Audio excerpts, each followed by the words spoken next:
Hey everybody, this is Dan P. from Infinite Lives. I'm looking at Tumblestone with Alex. How's it going, Alex? Hi, it's going real well. We're really excited to be part of the PAX 10 this year. So tell me a little bit about Tumblestone. I'm looking at this. I played this earlier.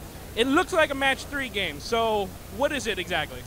Well, it is a match 3 game technically, so that's accurate. I would say it's most like a cross between Tetris and Bejeweled.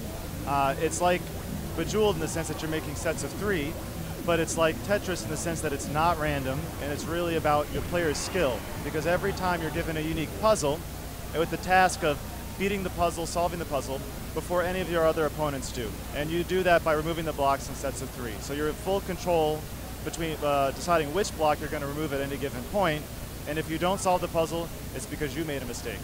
Yeah. So it looks like, I mean, like what really differentiates it from other match 3 games I played, you kind of have that set puzzle, and you kind of, not necessarily one way to do it, but there's definitely a wrong way to do it. Is that correct? That's right. I mean, we've written an algorithm that generates all these puzzles and makes sure that there's at least one solution. And as you said, sometimes you might go left or right and it still works out at the end. But if you do the wrong thing, then you're dead and you got to start the whole puzzle over.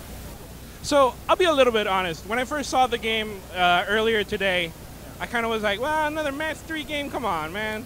So, I mean, you know, there's a lot of, quote unquote match 3 games, a lot of puzzle games out there.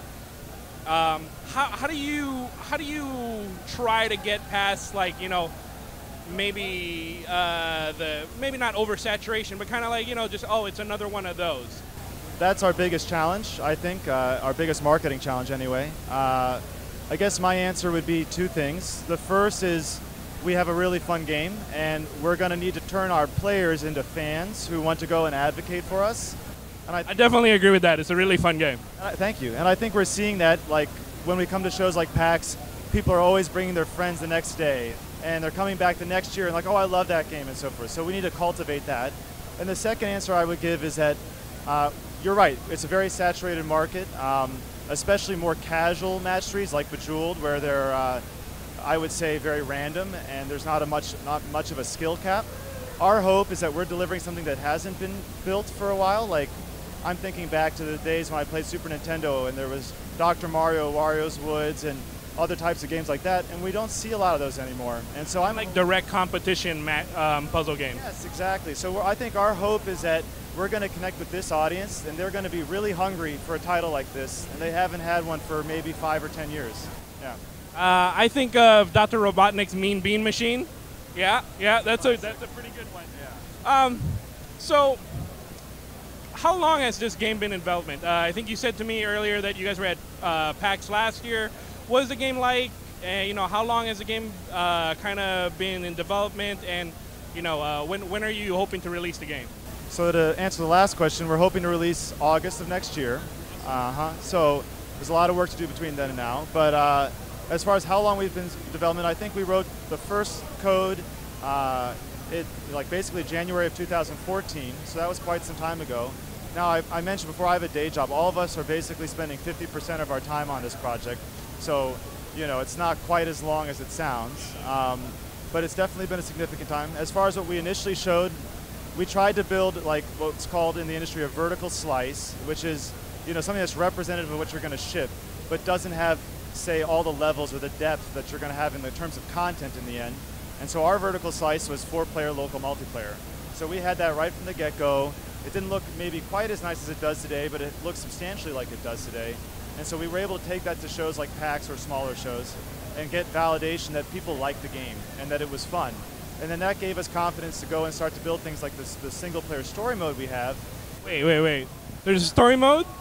Okay. Yeah, there are arcade modes and story modes in single player, and the single player story mode is 12 different worlds with 30 levels per world and boss battles and the whole thing. So it's like you know, like you would expect from a Super Nintendo style game or something. And yeah, I mean, so we wouldn't have done that first, but since we think the game's really hot and we like it a lot and we've had a chance to validate it, that gave us confidence to go and build the rest of it. So it's kind of like, is the story mode still that randomly generated like boards and everything like that? So it's not random, no. We have an algorithm that generates all the puzzles, and we pick the ones that we like best, both for multiplayer and for single player. But for the single player, of course, like if you're on World 1-1, it's always the same puzzle. Once you solve it, that's that. I mean, you could play it again, but you've solved it. Then World 1-2 is a new puzzle and so forth. And then each new world adds a new game mechanic. So you can see perhaps behind me that you're making sets of 3 and that's removing the blocks. One of the game mechanics that we can mix up with is double shot. And double shot fires twice instead of once. So it completely changes the way that the game plays. And then we've got 12 different of these what we call modifiers. So each world you unlock a new modifier. Sometimes we mix it with the modifiers from the previous worlds. So the difficulty level really scales high. It's not a game, I mean, casual people we think will like it, but it's not a simple game. This is a very hard puzzle game. Oh yeah, some of the challenges, like especially once we turned on that double shot thing, it definitely became a little bit kind of like I can't just kind of just randomly just go at anything. And eventually you get good at that, so there's a real skill cap. I mean, to use a term from like games like StarCraft and so forth, like you get better at this game, and so when you become good playing against somebody who's not got the experience that you have, you just clean the floor with them every time, like that's what we're aiming for, that kind of like skill where you improve, you get better, that your investment is rewarded, as opposed to a game like Bejeweled where like, you can put 10,000 hours in Bejeweled and you're just as good as you were at the beginning. So, I mean, I take it you're not the only person working on this? No, that's right. It's myself, Ty, the game designer, Justin, who's working on the networking, and Mario, who's the artist. And so, what's your game company called? The Quantum Astrophysicists Guild? That's it, the Quantum Astrophysicists Guild. Yeah. Are you guys like ex-PhD physicist or something, or just kind of like really want to get your Carl Sagan on kind of thing? I think that we're just geeky guys and really into math. I'm a comp sci major and that kind of thing, yeah. So is this the first game you're kind of ever been working on? It's not my first game, no. So for the Quantum Astrophysicists Guild, our previous game was The Bridge. I wasn't a part of that game, but it's an MC Escher style puzzle game. And other than that, you haven't heard of the games I've worked on, but I've been making games since 2008 for different platforms. So have you always wanted to kind of go like the indie route, or did you ever want to work for a big company like EA or Ubisoft or something like that? Well, I actually work for a big company for my day job. It's not game related though, and so for me the path that made sense was having an ordinary job that paid the bills while spending all my free time effectively making games. And so yeah, that's what it means and works for me. Yeah. Could you talk a little bit about like what your contribution to Tumblestone is? Like what do you do? Sure. Yeah. So my training and my profession is I'm a software developer, so I write code. I've written the original game engine that runs the game and has subsequently been changed significantly. But I also wrote pretty much most of the stuff that you see in the game. So whether it's the countdown animation or the slowdown effect on the final shot or the menus and so forth, that's been my main contribution.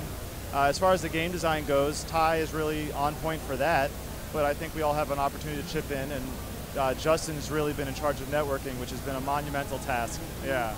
I always kind of like to see what people's background is in games and everything. So kind of like, what did you play growing up, or did you even play games growing up, or was it a later thing, or did you take a break in the middle or something like that? What's kind of like your gaming story or something? Sure. Well, as a game player, I grew up with Super Nintendo, all the Nintendo systems basically. I didn't play as much of like Sony, PlayStation, or Sega just because I didn't own those consoles, but I certainly had my time on them as well. The types of games I grew up playing, I did enjoy puzzle games like we were talking about, Wario's Woods and others, and but I love classic platformers. Probably my favorite genre today, and that's endured for a while, is StarCraft, like in real-time strategy games. I like those a lot. So that's from the gaming perspective. From the game developer side, I didn't realize I wanted to make games until I graduated from college. So, relatively late. I know some kids start super early, but I love to program, I love to make things, and I love to play games. So it was a natural thing to combine those two passions into something, Yeah, I actually started on a computer science track, and I wasn't too good at it. I wanted to make games, and I was like, man, I got to learn a whole lot of stuff before doing this. So, yeah, so I just talk about games. Well, that's fair. I've been making games since 2008, so 7 years, and you're talking about a long track. Being an indie game developer, is a marathon, but it's fun. It's worth it. So, I mean, outside of a puzzle game, what would be kind of maybe not your dream project? I wouldn't put you on the spot on that, but like, off the top of your head, like what would be a game that you would like to make that you think that you have something to say? Well, something to say is a tough one, like having a message. I'd like to make games that are more fun, but or fun. I mean, you can say things in a different way. Just to say, but I think I like Fire Emblem. That was a series that I enjoyed, and I kind of feel like there's maybe an opportunity there to deliver a great experience that doesn't make a lot of compromises, because I think a lot of indie games struggle to make a full and complete game that matches our expectations, and so therefore they fall flat. On the other hand, I think that the bigger companies aren't making a lot of these games anymore. So like a Final Fantasy Tactics or a Fire Emblem would be my bet right now, anyway. Awesome, awesome. Well, thanks for your time. I think Tumblestone is a really good game. I mean, just from like playing it about like four times in a row, really, really fun. And I mean, it's a game that you really have to play and you really get it like right away. Yes, that's right. Thanks so much. I really appreciate it.